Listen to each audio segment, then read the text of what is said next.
अब भोजन को पहचान लिया माने रसोई घर को पहचान लिया, सीधी सी बात है। और भागवत जी कहते हैं कि जीवन की सबसे बड़ी खोज अगर कोई है तो वो रसोई घर है।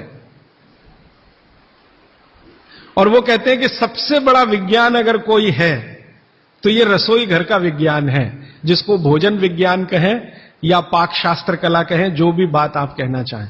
वो ये कहते हैं कि इससे बड़ी खोज पूरी दुनिया में हुई नहीं और अगले हजारों साल होगी नहीं। इतनी गहरी बात वो कहकर चले गए यहां से। वो कहते हैं कि पिछले हजारों साल में हुई नहीं भोजन से ज्यादा रिसर्च, और अगले हजारों साल में होगी नहीं।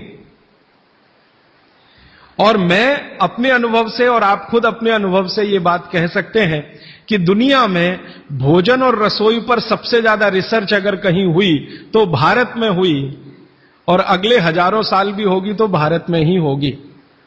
क्यों? दूसरे देशों में भोजन ही नहीं है, रिसर्च क्या करेंगे? हो भोजन तब तो रिसर्च करें। आप में से बहुत सारे लोग यूरोप गए होंगे, अमेरिका गए होंगे। आप देखिए भोजन क्या है उनके पास, ले दे के एक पाव रोटी और डबल रोटी। अब वो आलू से खा लो या प्याज से खा लो, प्याज से खा लो कि आलू से खा लो, उसको बीच में काट के प्याज भर लो या प्याज बगल में रख के खा लो। उसको पिज्जा कह दो, बर्गर कह दो, हॉट डॉग कह दो, कोल्ड डॉग कह दो, वो प्रिपरेशन तो एक ही है ना। और वो प्रिपरेशन है मैदे का, मैदे को सड़ाकर बनाया हुआ। इसके अलावा उनके पास कुछ है नहीं जिसको फूड स्टफ कहा जाए, माने सॉलिड भोजन, मुख्य भोजन कहा जाए। वो उनके पास एक ही है, पाव रोटी, डबल रोटी। उसको वो मछली से भी खा सकते हैं, गाय के मांस से भी खा सकते हैं, बकरे के मांस से भी खा सकते हैं, या वगैरह वगैरह कहीं से कुछ भीख में मिल गया, दाल चावल वगैरह, तो उसके साथ खा सकते हैं। वो सब भीख में मिला हुआ है, उनके यहां कुछ होता है नहीं। मैं आपको एक छोटी सी जानकारी देना चाहता हूं। एक बार एक विदेशी व्यक्ति से मेरा झगड़ा हो गया, एक जर्मनी का व्यक्ति था, उससे झगड़ा हो गया। झगड़ा कुछ इस बात का था कि भारत महान है कि जर्मनी महान है। ये जर्मनी के लोगों को आप जानते हैं, थोड़ा शॉविनिज्म बहुत है। खराब शब्द है शॉविनिज्म, लेकिन मैं इस्तेमाल कर रहा हूं। वो कहते हैं हम श्रेष्ठ हैं, दुनिया में हमसे बड़ा कोई नहीं, हम सर्वश्रेष्ठ हैं, वगैरह वगैरह। हिटलर भी यही कहता था। तो उसकी महानता की हवा निकालने के लिए मैंने उससे कुछ सवाल कर लिए, तो परेशान हो गया। लेकिन जर्मनी की असलियत सामने आ गई। मैंने उसको पूछा तुम्हारे देश में क्या होता है? गन्ना होता है, गन्ना, शुगर केन? तो उसने कहा नहीं होता। आम होता है, आम? नहीं होता। केला होता है? नहीं होता। चीकू होता है? नहीं होता। संतरा होता है? नहीं होता। मौसम्मी होती है? नहीं होती। वो बहुत परेशान हो गया, तो कहने लगा देखिए मिस्टर राजीव दीक्षित, कोई भी मीठी चीज मेरे देश में नहीं होती। अब बात आगे करिए। कोई भी मीठी चीज मेरे देश में नहीं होती। एक वाक्य में उसने खत्म कर दिया। फिर मैंने कहा अच्छा चलो, मीठी चीज नहीं, कड़वी चीज पूछते हैं। मेथी होती है? मेथी? मेथी तो मीठी नहीं है। तो मेथी होती है? उसने कहा नहीं होती। पालक होता है? नहीं होता। चुकंदर होता है? नहीं होता। फिर थोड़ी देर में परेशान हो गया, कहने लगा हरे पत्ते की कोई चीज मेरे देश में नहीं होती। तो मैंने कहा फिर होता क्या है? तो उसने कहा दो ही चीजें हैं, एक तो आलू होता है और एक प्याज होती है। तो आलू को प्याज में मिला के खा लो या प्याज को आलू में मिला के खा लो, और कुछ नहीं होता। फिर मैंने उसको गिनाना शुरू किया कि देखो भारत में क्या क्या होता है, मीठी चीजों में क्या क्या होता है, खट्टी चीजों में क्या क्या होता है, तीखी चीजों में क्या क्या होता है, कसैली या कड़वी चीजें क्या क्या है। 6 रस है ना, षड रस की बात कही जाती है। 6 रस में मैंने गिनाना शुरू किया तो वो कहता है कि यार इसमें तो एक एनसाइक्लोपीडिया लिख जाएगा। मैंने कहा यस, भारत में इतना ही होता है। और मैंने उसको जब ये कहा कि ये हर गांव में होता है, तब तो वो बहुत परेशान हो गए। मैंने कहा हर गांव में होता है, 7,32,000 गांव हैं, हर गांव में ये सब होता है। माने किसी गांव को दूसरे पर निर्भर रहने की जरूरत नहीं है, नमक को छोड़कर। तब उसने कहा कि सच में इंडिया इज ग्रेट। ये ग्रेटनेस है अपने देश की। हमको अगर ये समझ में आती है तो भागवत जी की बातें हमको बहुत अच्छे से समझ में आएंगी। मैं भागवत जी के बारे में 1-2 जानकारी और देकर विषय पर आना चाहता हूं, ये भूमिका के रूप में कह रहा हूं। भागवत जी भारत देश के उन महान ऋषियों में गिने जाते हैं जिन्होंने चरक से भी ज्यादा काम किया। ये बात को बहुत ध्यान से आप सुनिएगा, लेकिन मैं विनम्रतापूर्वक कह रहा हूं। अब तक हमने बार बार चरक का नाम सुना है, चरक चरक चरक। भागवत जी चरक के शिष्य थे, और चरक ने जितने साल काम किया उससे 1.5 गुना ज्यादा काम भागवत जी का है। चरक जी के जाने के बाद चरक ने जो सूत्र लिखे हैं, जो उनकी खोज है, रिसर्च है, चरक संहिता जो पूरा का पूरा शास्त्र है, उसके एक एक सूत्र को प्रमाणित करने का काम भागवत जी ने किया। प्रमाणित करने का मतलब ऑब्जर्वेशन करना, फिर जैसा रिजल्ट है वैसा ही प्राप्त करना। जैसे चरक ऋषि ने कहा यह खाने से यह होता है, मान लो उन्होंने एक स्टेटमेंट कर दिया कि यह वस्तु खाने से यह होता है, भागवत जी ने उसको प्रमाणित करने में 25 साल लगा दिए, 20 साल लगा दिए, 30 साल लगा दिए, और जब तक देख नहीं लिया तब तक उसको लोगों को कहने लायक नहीं माना। हमारे आयुर्वेद चिकित्सा शास्त्र के जो विशेषज्ञ हैं वो ये मानते हैं कि चरक जो थे महापंडित थे, बहुत ऊंचे स्थान के व्यक्ति थे, लेकिन भागवत जी थे वो साधारण आदमियों के चिकित्सक थे। इसका मतलब क्या है? इसका मतलब यह है कि चरक ने जो बातें बहुत गहराई से और गूढ़ शब्दों में कही हैं, भागवत जी ने उनको बहुत सरल करके साधारण लोगों की समझ में आए वैसा प्रस्तुतिकरण कर दिया है। भागवत जी की ये 2 पुस्तकें अष्टांग हृदयम और अष्टांग संग्रहम पढ़ने के बाद मुझे लगा कि मैंने चरक को पढ़ लिया, सुश्रुत को पढ़ लिया, निघंटू को पढ़ लिया, सबको पढ़ लिया, क्योंकि उन्होंने सबका निचोड़ डाल दिया उसमें। और वो ये कहते हैं कि अब मैंने जो तैयार कर दिया है अष्टांग हृदयम या अष्टांग संग्रहम, ये आम आदमी के लिए है, वो चाहे तो इसका पालन करे और अपने जीवन में मेरी तरह से सुखी और निरोगी रहे।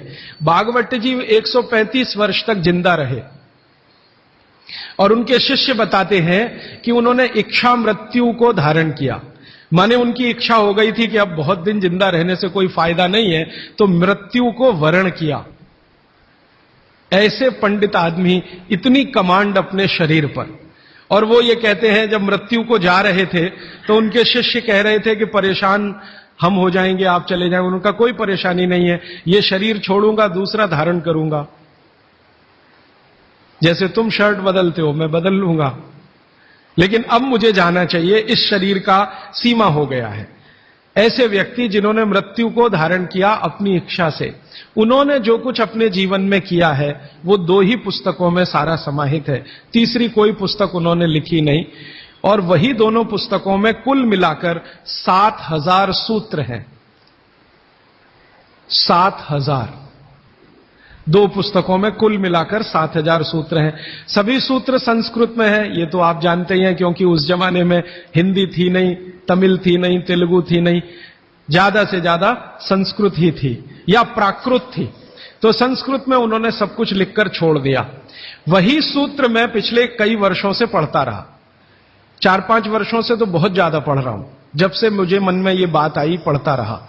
और हमारा जो अभियान है जो पूरे देश में हम चलाते हैं स्वदेशी के लिए, उससे ये बहुत गहराई से जुड़ा है। क्योंकि हमारे अभियान में अब तक हम ये बात करते थे ना कि घर में पेप्सी कोला कोका कोला मत लाओ क्योंकि विदेशी पेय है। फिर मैं ये भी कहता था ये पीने लायक नहीं है, टॉयलेट क्लीनर है। बहुत साल पहले मैं बोल के गया था चेन्नई में। अब सरकार ने भी मान लिया है कि टॉयलेट क्लीनर है और वैज्ञानिकों ने सिद्ध कर दिया है कि टॉयलेट क्लीनर है। तो ये बातें हम स्वदेशी अभियान में जोड़कर चलते थे। जब मुझे पता चला कि इसी स्वदेशी अभियान का एक बड़ा हिस्सा है, पेप्सी कोका कोला भारत से धन लूटकर अमेरिका ले जा रहा है, ऐसे एलोपैथी चिकित्सा की दवाएं बनाकर कंपनियां उससे भी ज्यादा लूट कर ले जा रहे। एक अमेरिकन कंपनी है, उसका नाम है प्रॉक्टर एंड गैम्बल। उसकी बैलेंस शीट मैंने देखी तो उनका मुनाफे का प्रतिशत 20,000 है, माने 20,000% प्रॉफिट कमा रहे हैं वो भारत में। पेप्सी कोका कोला तो 1000% पे काम कर रहे हैं, प्रॉक्टर एंड गैम्बल 20,000% पे काम कर रहा है। एक अमेरिकन कंपनी है एली लिली, उनका प्रॉफिट परसेंटेज 35,000 है, 35,000% मुनाफा कमा रहे हैं वो भारत में। तो ध्यान में आया कि विदेशी कंपनियां पेप्सी कोका कोला बेचकर जितना धन कमा रही हैं उससे कई गुना ज्यादा एलोपैथी की दवाएं बेचकर कमा रही हैं, और उस धन को कमाने में भारत के चिकित्सक उनकी थोड़ी मदद कर रहे हैं, क्योंकि वो उन्हीं दवाओं का प्रिस्क्रिप्शन लिख रहे हैं जो ये कंपनियां बेच रही हैं। मैंने बहुत सारे चिकित्सकों से यह पूछने का लगातार प्रयास किया है कि आप इसी कंपनी की दवाएं क्यों लिखते हैं। मान लो एक चिकित्सक है, बहुत पैसे वाला है, प्रॉक्टर एंड गैम्बल की ही दवाएं लिखता है। बंबई में मैंने ये ज्यादा काम किया। और एक है वो एली लिली की ही लिखता है, एक है सेंडोज की ही लिखता है, एक सीबागाइगी की ही लिखता है। तो पता चला कि उनका कमीशन फिक्स है। ये खराब शब्द बोलने के लिए आप मुझे माफ करेंगे, डॉक्टरों का कंपनियों से कमीशन फिक्स है। माने कमीशन जो कंपनी ज्यादा देगी वो उसका प्रिस्क्रिप्शन लिखेंगे। इसका मतलब यह है कि उनको आपकी चिकित्सा से कोई लेना देना नहीं है, उनको अपने कमीशन की चिंता है। और वो कमीशन खाकर ऐसी दवाएं भी लिखेंगे आपको जो जरूरत नहीं है, गैर जरूरी हैं। अक्सर आपने देखा है कि एक साथ कोई डॉक्टर का प्रिस्क्रिप्शन है, 18-20 गोलियां लिखी हुई हैं, 4 सुबह 4 दोपहर 4 शाम 4 रात, गोलियां ऐसे खिलाते हैं जैसे सब्जियां खाएं हम। और वो तो कहते हैं कि सब्जी वब्जी खाओ ही मत, गोलियां ही खाते रहो। हां, विटामिन बी के लिए भी गोली खा लो, विटामिन सी के लिए भी गोली खा लो, विटामिन ए के लिए भी गोली खा लो, और गोली से भी ज्यादा इंजेक्शन लगवा लो। और अब तो उन्होंने पता नहीं क्या क्या सब बना दिया। माने जो प्रकृति हमें दे रही है उसके चक्कर में न फंस के ये गोलियों के चक्कर में फंसो, ताकि कंपनी का माल बिके, ताकि उनका भी कमीशन बढ़े। ये पूरे देश में चल रहा है, कहीं ज्यादा कहीं कम। मैं आपको विनम्रतापूर्वक ये कहने आया कि जिस चिकित्सक को भगवान मानकर आप उसके पास जाते हैं, पैसे भी देते हैं, फीस भी देते हैं, लेकिन वो दवा आपको देता है कमीशन के आधार पर कि ज्यादा कमीशन है तो ये दवा लिखनी है, नहीं तो नहीं लिखनी। और भारत की सरकार बिल्कुल भी फेल हो चुकी है इस कमीशन खोरी को रोकने में। और मेडिकल काउंसिल ऑफ इंडिया के पास ऐसा कोई कार्यक्रम नहीं है कि डॉक्टरों की कमीशन खोरी पर वो कंट्रोल कर सके। जो शपथ लेकर डॉक्टर निकल रहे हैं उसके ठीक उल्टे काम वो अपने जीवन में कर रहे हैं। एक शपथ उनको दिलाई जाती है, वो शपथ लेकर निकलते हैं, उसमें बड़ी बड़ी बातें हैं, लेकिन जीवन ठीक उसका उल्टा है। तो ये सब बातों को ध्यान में रखकर मुझे ऐसा लगा कि भागवत जी की बात जो वो कहते हैं कि 85% जो जीवन की चिकित्सा है वो हर व्यक्ति स्वयं कर सकता है, 15% के हिस्से में विशेषज्ञ की जरूरत है। तो मुझे लगा कि जो 85% है वो तो जानो। और वो जानने के लिए 5-6 साल जो काम किया मैंने, उसमें से कुछ सूत्र मैंने निकाले। भागवत जी के 7000 सूत्र हैं। सभी सूत्रों पे बात करूं तो कम से कम तो महीना सवा महीना लगता है, वो भी रोज 3 घंटे बात करूं तो मैंने कहा और सोचा कि इतना समय किसी के पास भी नहीं है और शायद मेरे पास भी नहीं है, तो इनमें से कुछ सूत्र हैं जो बहुत जरूरी लगते हैं, वो निकालो। तो भारत में जैसे मैंने हार्डीकर जी का नाम लिया, उनकी मैंने मदद ली इसमें। और हार्डीकर जी के बराबर के कई ऐसे वैद्य हैं, उनकी मदद मैंने ली। और मैंने कहा कि आप मुझे बताओ ये सूत्र ये सूत्र ये सूत्र ये सूत्र बहुत ही जरूरी है, बिना इसके आदमी का जीवन ही नहीं चलेगा, ये पहले मुझे बता दो। तो उन्होंने बताना शुरू किया, तो वो 7000 से घट के 3000 तक आए। फिर मैंने कहा ये 3000 में मुझे बताओ, तो 3000 से 1000 पर आए, फिर 500 पर आए, फिर 500 से 50 पर आ गए। और वो 50 के बाद भी उन्होंने कहा अगर तुम ये 50 भी नहीं बता सकते तो ये 15 तो जरूर बता दो। तो मैं तो आपको 50 तो कम से कम बताने ही वाला हूं, क्योंकि अगले 5-6 दिन मेरे पास समय है। लेकिन उन 50 में जो 15 हैं वो सबसे महत्वपूर्ण हैं, भागवत जी खुद मानते हैं, और उनके नीचे के जितने भी विशेषज्ञ हुए हैं पिछले हजारों सालों में, वो भी मानते हैं कि ये सबसे महत्वपूर्ण सूत्र है। उसमें से पहला सूत्र मैं बात शुरू करता हूं। आपके पास अगर कागज पेन हो तो जरूर निकाल लीजिए, नोटबुक है तो बहुत अच्छा होगा, डायरी है तो बहुत ही अच्छा होगा, क्योंकि पता नहीं दोबारा कब कौन व्यक्ति इस विषय पर आपसे बात करने आएगा। और अगर नहीं है कागज पेन कॉपी तो भी चिंता मत करिए, क्योंकि मैंने पिछले कुछ वर्षों में काम करते करते ये सूत्रों को किताब में भी लिख डाला है। मैंने किताब बना दी है, भागवत संहिता जो है, माने भागवत जी की अष्टांग हृदयम और अष्टांग संग्रम, इनके सूत्रों को कलेक्ट करके सेलेक्ट करके 3 भाग में एक पुस्तक बनाई है, पार्ट 1, पार्ट 2, पार्ट 3, अष्टांग हृदयम, भाग 1, भाग 2, भाग 3। मूल लेखक भागवत जी हैं, मैंने सिर्फ सिलेक्शन किया है और सिलेक्शन के साथ आज के हिसाब से उसको थोड़ा विश्लेषित किया है जैसे मैं एक उदाहरण दूं तो आपको मेरी बात समझ में आए। भागवत जी ने एक सूत्र लिखा, अब मैं संस्कृत में बात नहीं करूंगा क्योंकि समय बढ़ जाएगा। एक सूत्र उन्होंने लिखा कि भोजन को बनाते समय, इसको माताएं बहनें सब बहुत ध्यान से सुने, पुरुष भी सुने तो अच्छा है। भोजन को बनाते समय पवन का स्पर्श और सूर्य का प्रकाश अगर नहीं मिला, किसको? भोजन को। जिस भोजन को आप बना रहे हैं या पका रहे हैं, उसको पकाते समय पवन का स्पर्श और सूर्य का प्रकाश नहीं मिला, वो भोजन कभी नहीं करना। क्यों? तो वो आगे लिखते हैं, ये भोजन नहीं विष है। और फिर आगे लिखते हैं कि दुनिया में दो तरह के विष हैं। एक ऐसे विष होते हैं जो तत्काल असर करते हैं, और एक ऐसे विष होते हैं जो धीरे धीरे असर करते हैं।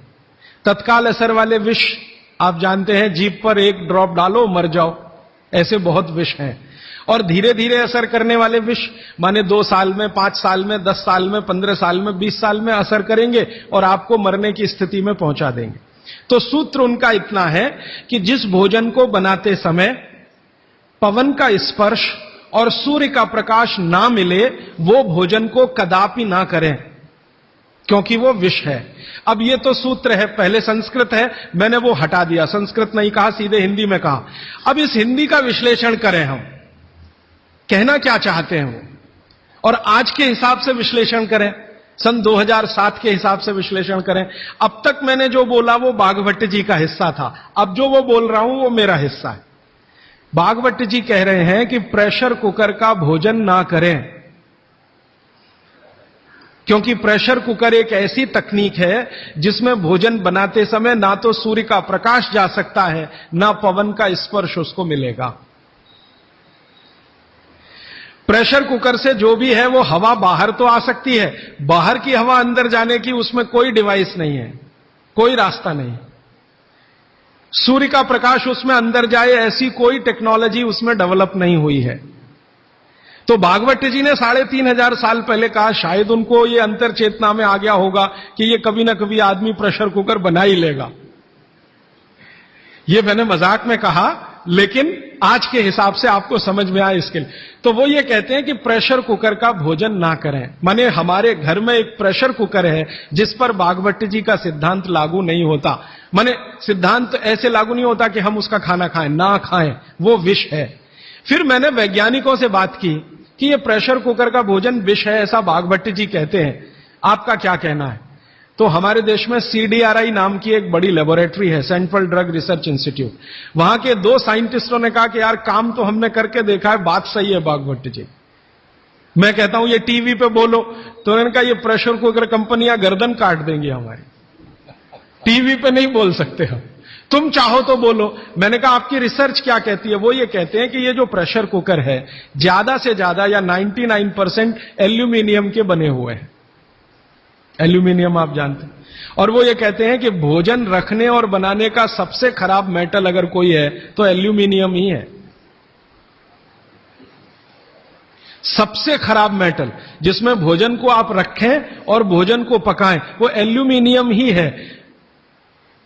और दोनों वैज्ञानिक, वो कहते हैं नाम नहीं लेना हमारा, इसलिए मैं नहीं ले रहा हूं, वो ये कहते हैं कि हमारा 18 साल का रिसर्च ये कहता है कि अगर इस एल्यूमिनियम के प्रेशर कुकर का खाना बार बार आप खाते जाओ तो गारंटी है कि आपको डायबिटीज तो हो ही जाएगा, अर्थराइटिस तो हो ही जाएगा, ब्रोंकाइटिस भी होने की पूरी संभावना है, और सबसे ज्यादा टीबी होने की संभावना है, अस्थमा, टीबी, ये सब होने की संभावना। मैं पूछा आपने अब तक कितनी बीमारियों को डिटेक्ट किया?